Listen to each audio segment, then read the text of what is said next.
Hello and very warm welcome and I am Neha. और एक खबर जो सबसे ज़्यादा आज सुर्खियों में बनी हुई है वो ये है कि उन्नाव में एक केस हुआ जिसको लेकर काफ़ी बवाल मचा हुआ है। 3 नाबालिग लड़कियां एक खेत में पाई जाती हैं और तीनों के गले में एक ही दुपट्टा नज़र आता है। बॉलीवुड सेलेब्स भी अब इस पर रिएक्शंस दे रहे हैं।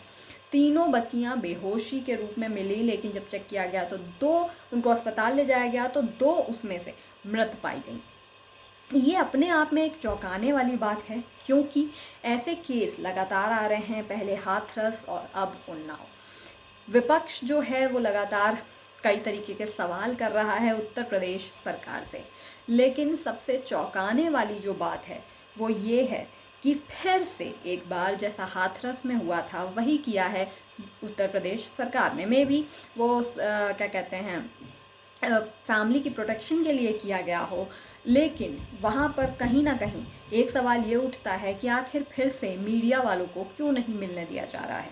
स्वरा भास्कर ने भी इस पर ट्वीट किया है और सवाल पूछा है। ऐसे ही कई सेलेब्स ट्वीट कर रहे हैं और सवाल पूछ रहे हैं कि आखिर फिर से घेराबंदी क्यों कर दी गई है।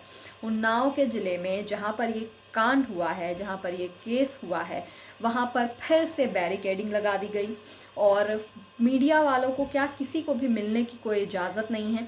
हालांकि किसी को मिलने की कोई इजाज़त ना भी हो, लेकिन मीडिया को रोका जाना कहाँ तक जायज़ है, क्योंकि मीडिया ही एक ऐसी क्या कहते हैं डिपार्टमेंट है जो आपको पूरी खबर बताती है, जो बहुत सारे राज जो होते हैं वो उजागर करती है, बहुत सारी चीज़ों को सामने लेकर आती है।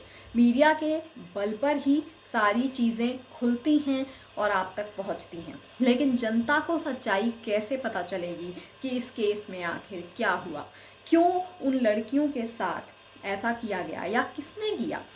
क्योंकि परिवार वालों का कहना है कि उन लड़कियों की या उनकी किसी से भी कोई दुश्मनी नहीं है और वो लड़कियां दोपहर में गईं क्या कहते हैं अपने पशुओं के लिए चारा चारा लेने के लिए गई, लेकिन उसके बाद वो लौटी नहीं। शाम को आई, शाम को जब नहीं आई तो उनके परिवार वालों को चिंता हुई और वो ढूंढने निकले तो उन्हें 3 बच्चियां मिली।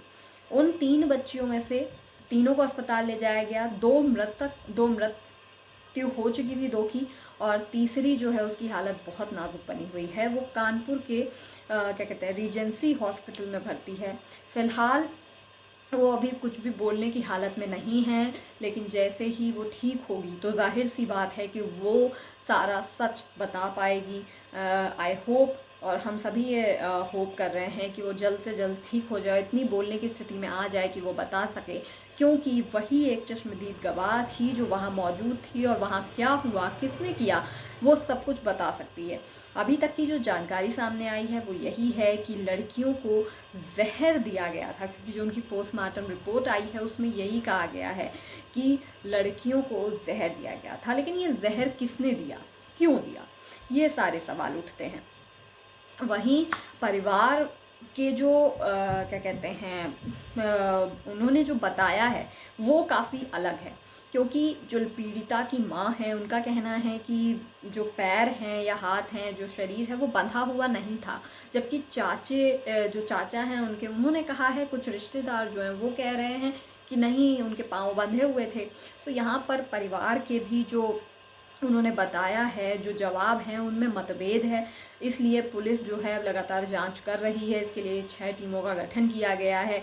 लेकिन जो अखिलेश सरकार है वो सपा सरकार बेसिकली वो कहीं ना कहीं पूरी इस केस को लेकर सीबीआई जांच की मांग कर रही है। सीधी सी बात है कि अब विपक्ष जो है वो बिल्कुल हमलावर हो गया है और योगी आदित्यनाथ सरकार को घेरा जा रहा है। पुलिस और प्रशासन पर भी सवाल उठ रहे हैं कि आखिर बार बार ऐसी घटनाएं क्यों हो रही हैं, और अगर जब होती हैं तो उसमें सीरियस एक्शन क्यों नहीं लिया जाता है।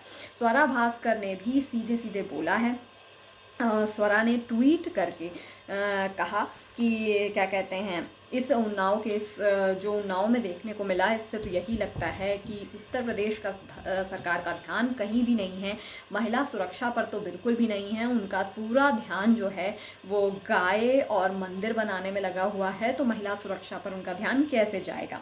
उन्होंने कहा कि ये जो है वो एक भ्रष्ट नहीं, कुछ ऐसे ही उन्होंने कुछ बोला है, क्या कहते हैं हाँ, उन्होंने कुछ ऐसे ही बोला है कि क्या कहते हैं, राष्ट्रपति शासन लग जाना चाहिए, ये बोला है।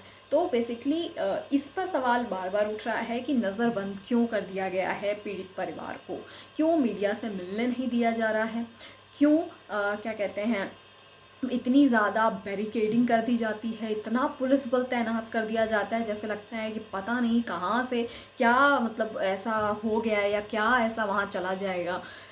तो ये सारे सवाल जो हैं वो लगातार उठ रहे हैं।